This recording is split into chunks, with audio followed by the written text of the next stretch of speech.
আসসালামু আলাইকুম বন্ধুরা, আপনাদের সাথে আজকে খুব গুরুত্বপূর্ণ একটা বিষয় নিয়ে কথা বলবো। বাংলাদেশের সমসাময়িক রাজনৈতিক প্রেক্ষাপট নিয়ে আজকে আপনাদের সাথে কথা বলবো। আজকে যে বিষয় নিয়ে কথা বলবো সেটা হচ্ছে গণতন্ত্র এবং ইসলামী শাসনতন্ত্র নিয়ে কিছু আলোচনা করবো আপনাদের সাথে। এখন কিন্তু এটা রাজনৈতিক যে মাঠ, এটা একটা গরম আলোচনার বিষয়বস্তু যে আসলে কি গণতন্ত্র ইসলামে জায়েজ। যদি জায়েজ হয়ে থাকে তাহলে ইসলামী যে আপনার হচ্ছে বিভিন্ন সংগঠন আছে তারা একে অপরকে কামড়াকামড়ি করতেছে কেন? যদি সরাসরি জায়েজ থাকেই তাহলে তো কোনো স্কুল হওয়ার কথা না। আপনার হচ্ছে যারা চিন্তা ভাবনা করে, বিভিন্ন মতামত প্রকাশ করে, এরকম গ্রুপিং হওয়ার কথা না। আর যদি জায়েজ না হয়ে থাকে তাহলে কেনই বা কিছু সংখ্যক মানুষ, একটা গোষ্ঠী, একটা রাজনৈতিক দল ইসলামী রাজনৈতিক দলের নাম করে কেন মানুষকে ধোঁকা দিচ্ছে? বিষয়টা এরকম। এখন বিষয় হচ্ছে কি, আমরা এগুলো নিয়ে একটু আলোচনা করার চেষ্টা করব। সিদ্ধান্ত আপনারা নেবেন আসলে ইসলামে গণতন্ত্র আছে কি নাই, বা থাকলেও সে পদ্ধতিটা কীরকম, এবং বর্তমান প্রেক্ষাপটে আমাদের আসলে কি করা উচিত। প্রথমে যেটা আপনাদেরকে বলি সেটা হলো, গণতন্ত্রের মূল কথাই হচ্ছে সকল ক্ষমতার উৎস জনগণ। সর্বপ্রথম যেটা দিয়ে শুরু গণতন্ত্র আর কি, সেটা ইসলামের সাথে সাংঘর্ষিক। শুধু সাংঘর্ষিক না, চরমভাবে সাংঘর্ষিক। কারণ যারা ইসলামে বিশ্বাস করে, আল্লাহর একাত্মবাদে বিশ্বাস করে, তারা জানে সকল ক্ষমতার মালিক একমাত্র আল্লাহ সুবহানাহু ওয়া তাআলা। আপনি গোড়াতেই একবার শুরুতেই যদি আপনি গলত করেন, যদি ভুল করেন, তাহলে সেখানে টিকে থাকা, বাকি অংশগুলো টিকে থাকা তো খুব কঠিন একটা ব্যাপার। তো প্রথমেই আমরা যেটা বুঝবো সেটা হচ্ছে যে গণতন্ত্রের সাথে ইসলামের সবচেয়ে বড় কনফ্লিক্ট হচ্ছে, গণতন্ত্র বলে সকল ক্ষমতার উৎস জনগণ, আর ইসলামিক শাসনতন্ত্র বলে সকল ক্ষমতার উৎস একমাত্র আল্লাহ সুবহানাহু ওয়া তাআলার। প্রথমে একটা বড় ডিফারেন্সিয়েট চলে আসতেছে।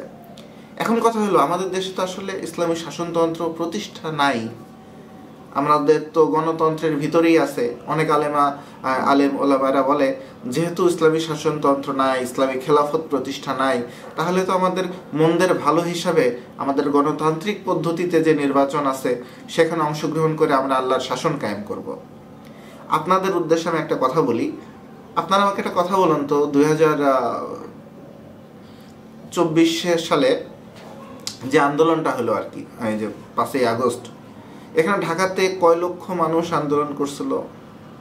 এই যে 36 দিনের আন্দোলন, ঢাকার মূল আন্দোলন তো ঢাকা শহরে হয়েছে, কয় লক্ষ মানুষ যে আওয়ামী লীগ সরকার ছিল তাদেরকে পতনের জন্য কয় লক্ষ মানুষ রাস্তায় নেমেছিল আপনারা কি জানেন? খুব বেশি কিছু না। আপনাদেরকে ছোট্ট একটা পরিসংখ্যান বলি। 2022 সালের তথ্য আমার কাছে, আমি অনলাইন ঘেটে যেটা পাইলাম সেটা হচ্ছে, আলিয়া মাদ্রাসা আছে না, আলিয়া মাদ্রাসার ইবতেদায়ী থেকে কামিল পর্যন্ত 2022 সালের তথ্য অনুযায়ী প্রায় 40,20,690 জন ছাত্র ছিল।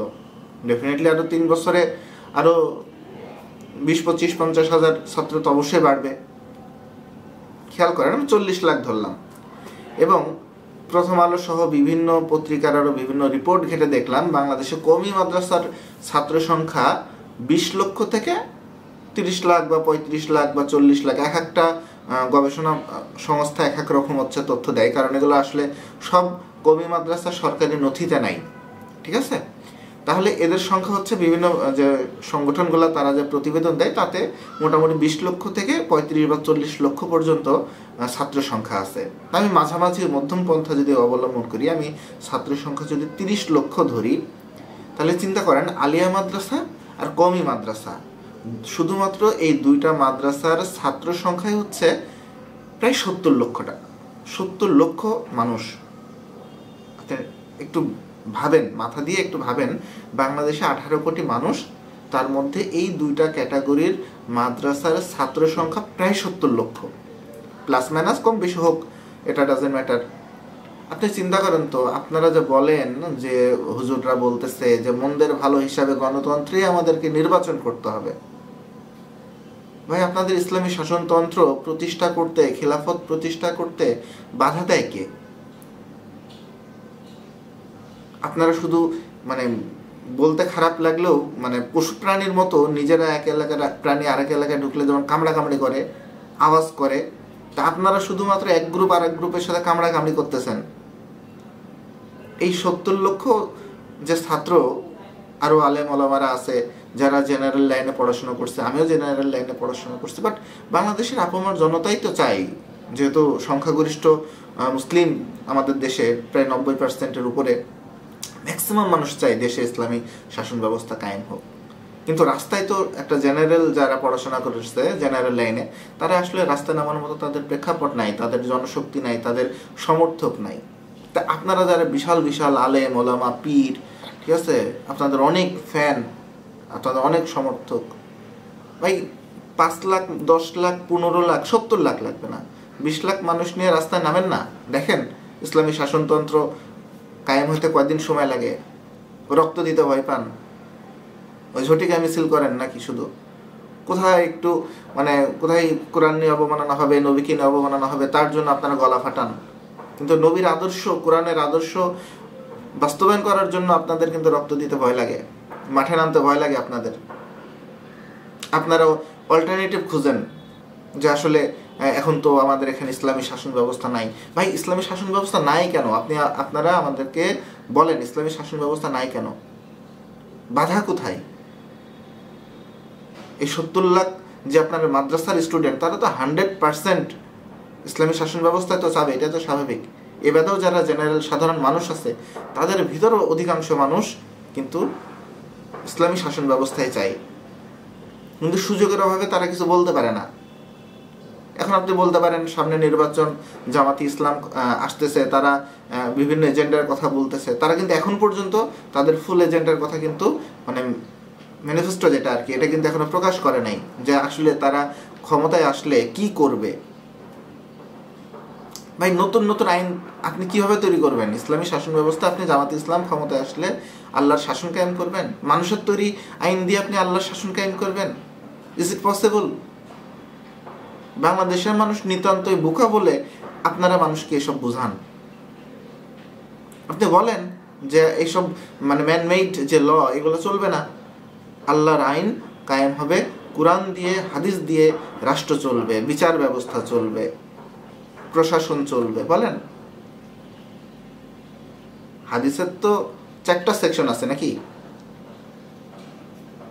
কোরআন, হাদিস, ইজমা, কিয়াস, আইন তো 4টা ইসলামে।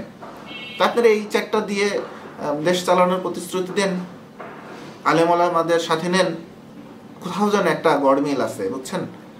তো বিষয় হচ্ছে যে এখন আমাদেরকে সিদ্ধান্ত নিতে হবে আসলে আমাদের কি করা উচিত। এখন আমরা যারা সাধারণ মানুষ, তারা তো আসলে একা একা রাস্তায় নামা সম্ভব না।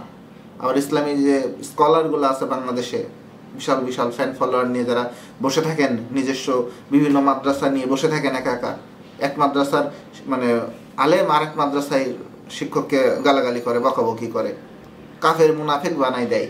ঠিক আছে, আপনাদের দিয়ে ইসলামের খেদমত আসলে কতটুকু হবে আল্লাহ তাআলাই ভালো জানে। আল্লাহ আমাদের সবাইকে মাফ করুক এবং আল্লাহ বিশেষ করে আমাকে মাফ করুক। আমি অনেক কথা বললাম, আমার কথায় যদি ভুল ভ্রান্তি থাকে অবশ্যই আল্লাহ তাআলা ক্ষমা করুক এবং আপনারাও ক্ষমা করবেন।